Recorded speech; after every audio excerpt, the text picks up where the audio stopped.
Hey, this is Beebee. I'm here with my dog Ruby. This is I Love You, Colonel Sanders. We're gonna try to figure out who cursed this poor golden retriever to become a spork monster that attacked me, and also my hand is broken. Come back to my hideaway and we can discuss your hideaway. A personal invite. You can't imagine what Colonel Sanders' home must be like, but it sounds like you're about to find out. Ooh! Stepping inside Sanders' home, surrounded by his things, you start to feel a special bond with him. Is that a live chicken? It looks like you live such an exciting life, Colonel Sanders. Every day can be an adventure if you approach it with the right attitude. Long ago, I made the decision to never stop searching, never stop working, never stop imagining. Look at the picture of the baby. It has a goatee and a mustache. Have you been working on any new recipes of your own lately? I'm always excited to talk about food with another ambitious chef. Well, there is something. It's just a side dish that I've been tinkering with, trying to find the right balance of flavors and textures. I'm not sure I've nailed it yet, but I'm close. Colonel Sanders' eyes perk up as he starts to wonder what dish you might be describing. It's meant to pair with something spicy or something crispy. Both, perhaps? Now you've got him right where you want him. Should you reveal your new creation to him or keep it a secret? Whatever. You decide that you're as ready as you'll ever be to share your original cooking with Colonel Sanders. Before you can talk yourself out of it, you decide to dive in head first. You reach into your lunch bag for a special dish that you've been keeping on ice all day. I present to you my original coleslaw. Oh, how pretty! I actually really hate coleslaw in real life because it's just cold and slimy, and why?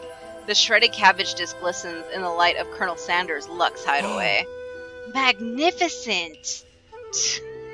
Together you chow down on the creamy slaw until just a spoonful remains in the bowl. Do you mind if I hold on to the last bite? I'd like to have it around so that I can admire its taste later and think back on this moment. You could offer to make him more, but he seems like a very sentimental kind of guy. Sure, why not? Please make yourself comfortable. I'll be back in just a moment. You realize that now would be the perfect time to do some snooping. I don't trust him. Is that bad? I don't trust him. Anyway, you realize that now would be the perfect time to do some snooping. Oh, I love that view out the window. Check that out. Around the room are various items that you can look closer at. Each item seems to radiate memories and emotions. Tap on an item to discover more about the general. I'm sorry I keep reading in this tone of voice, but it's magic. Okay, let's see. Let's learn about this chicken. You notice it's a stuffed chicken. Sitting on the corner table. When you pick it up, you realize it isn't just realistic, it's real. Taxidermy. Must be important to Colonel Sanders when it was alive. A little note clipped to the chicken's foot reads, "The true state bird of the great state of Kentucky." Let's look at this urn. The large urn sitting on a nearby pedestal. There's a plaque on it. It's dusty, and when you wipe it off, you can read the inscription. It says, "Here are the ashes of all my past careers and business failures." Poor guy. What's this?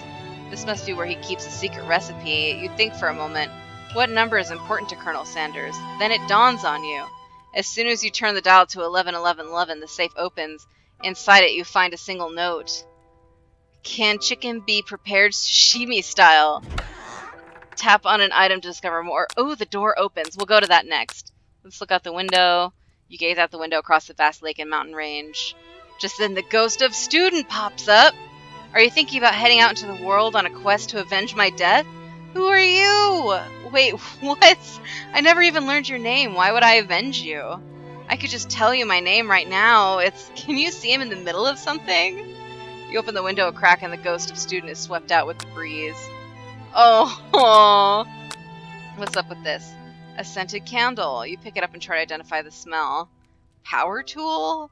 Freshly starched collar? Piece of wood floating in a lake? Summer of 69? No, it's one of the top secret recipe ingredients. It's redacted. What's with this comb then? A lock of silver hair is woven through the teeth of the comb. Upon further inspection, you realize that the hair therein isn't just silver in color, it's actually made of spun silver. Ew, what? That doesn't make any sense. One of the framed photos shows an old man who looks a bit like Colonel Sanders, standing with a friend. They hold fried chicken drumsticks and appear to be cheersing them. Okay, you look closely and see there's a short inscription. I wonder who my friend Pete is. The photo appears to be Colonel Sanders, except that he's an old man visiting the pyramids of Egypt. See, I don't trust this! What is this? Maybe this is where he discovered one of his secret herbs and spices. Adorable little baby boy crawls on the floor. From the goatee and mustache combo he sports, you figure this must be Colonel Sanders himself. That, or maybe it's the drumstick that he seems to be waving like a rattle. Who frames a baby picture of just themselves? Probably the same type of person who would make their own face the logo of the company they founded, am I right? There's nothing. I have to go through this door. I feel like I'm invading his privacy. You open the door to Colonel Sanders' closets and find a row of his signature white suits hanging within. You take one off its hanger and try it on. The jacket is a bit big for you, but it's soft and comfortable. You give yourself a deep hug, breathing in his scent. You're so creepy! They say home is where the heart is. Is this what they mean? Before you can... Oh no. Before you can look any further, you hear Colonel Sanders returning.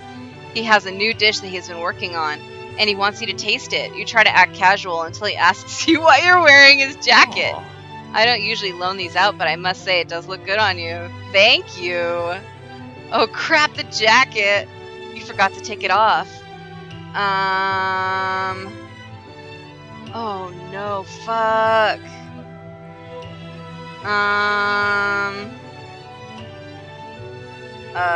Just tell the truth. You confess. I think I've developed feelings for you.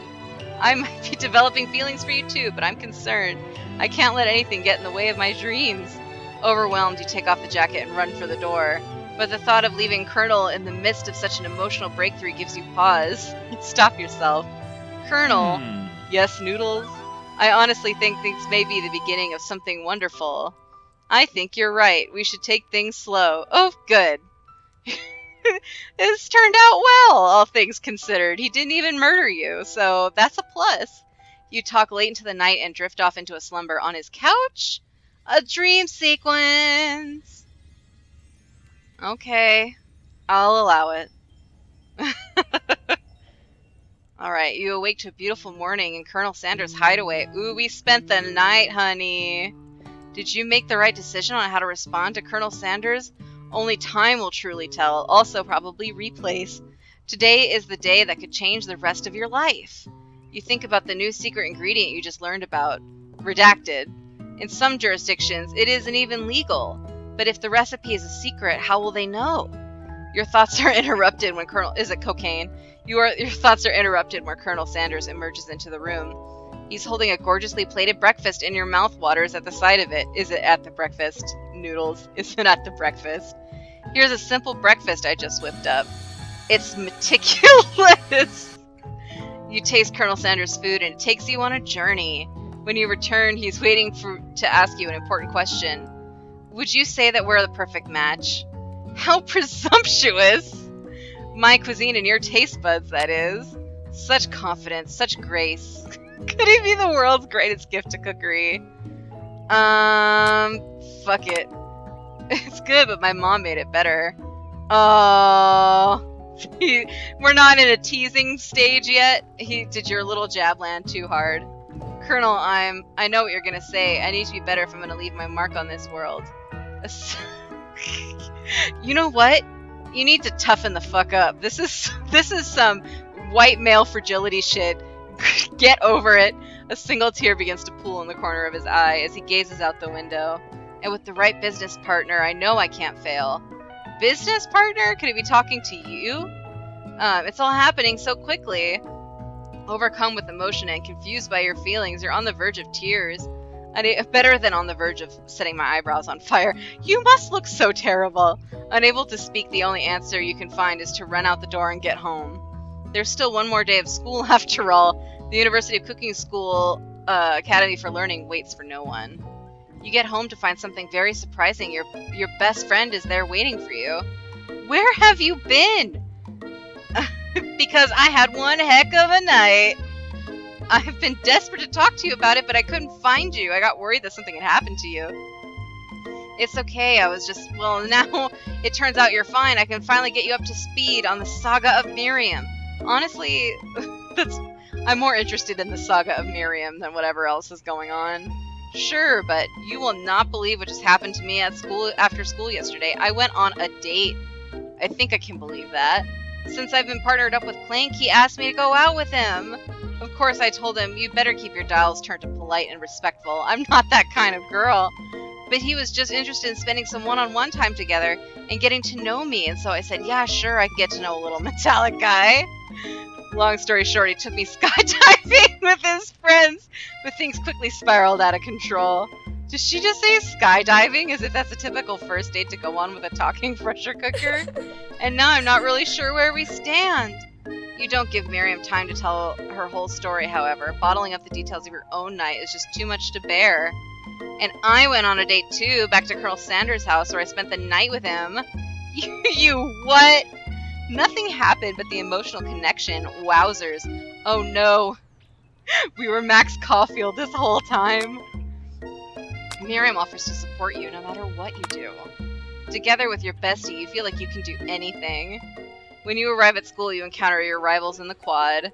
You can tell from a distance that they're picking on Pop, though he himself might not quite grasp that fact. Because, you know, he's Pop.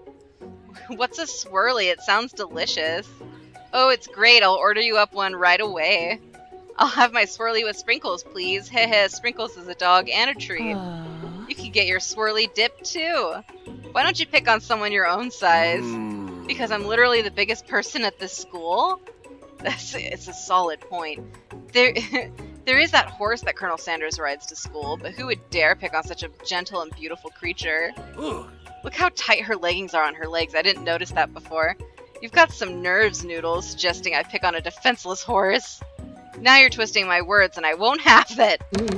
You clench your fist, but the injury from yesterday's mixer accident makes you wince in pain. Doesn't look like you can go on cooking like that. Maybe might as well just give up. I'll never give up, ever. Colonel Sanders arrives just as it appears things are close to boiling over. A naturally intuitive person, he senses that something has been going on. Is everyone excited for the final day of school? Noodles, how's that hand feeling? I'm sure you'll be back in fighting form by this afternoon. One would hope.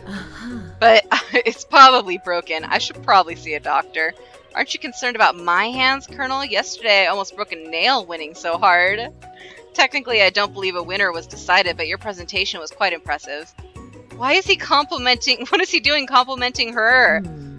What about the flavor of my delicate, warm, gooey chocolate sauce? Ew! It was clear that you're passionate about how your food is received. That's a lot of words to say. It was bland. Excuse me, Noodles. I'm more than capable enough to speak for myself. Yeah, Noodles. Maybe you should tell me more of your thoughts as we walk to class, Colonel. I'm always interested in discussing the fine art of fine foods. See you inside, Noodles. Annoyed by Colonel Sanders' inability to see Ashley for who you know she really is, you walk across the quad to get some distance. In an attempt to distract yourself from how slighted you feel by that interaction with Ashley, you take out the spell book you recovered yesterday and start flipping through the pages. Whoa, that's that book? It looks like bad news. She's absolutely correct. It's just something I found lying around. It would appear to be some sort of grimoire, but I don't really believe in that magic stuff. You fought a giant floating mashed potato blob with sporks in it. You don't believe in magic? A grimoire? Like a book of spells? I don't know. Who would spend so much time decorating a magic book if it weren't really that powerful? I can think of one surefire way to find out. You open the page covered with arcane warnings. Cast only in case of extreme emergency, it says around the edges of the page. I want to say no, but I don't know if I can trust Noodles as the player character not to just fuck things up. I could use this spell here that says it will erase anyone I choose from all of my memories. If I scrub out Colonel Sanders, it would probably help me focus better for the upcoming final exam. That is way drastic. Couldn't you do something else, like anything else not rooted in dark magic? Maybe tie a string around your finger? Okay, fine, it is drastic, but desperate times call for desperate measures. You've got a memory erasing spell sitting right in front of you, and a pretty good excuse to try it out. Dun dun dun, dun dun dun. Well, we're almost at time, so I guess we'll figure out, we won't, what we're gonna do. See you next time, bye.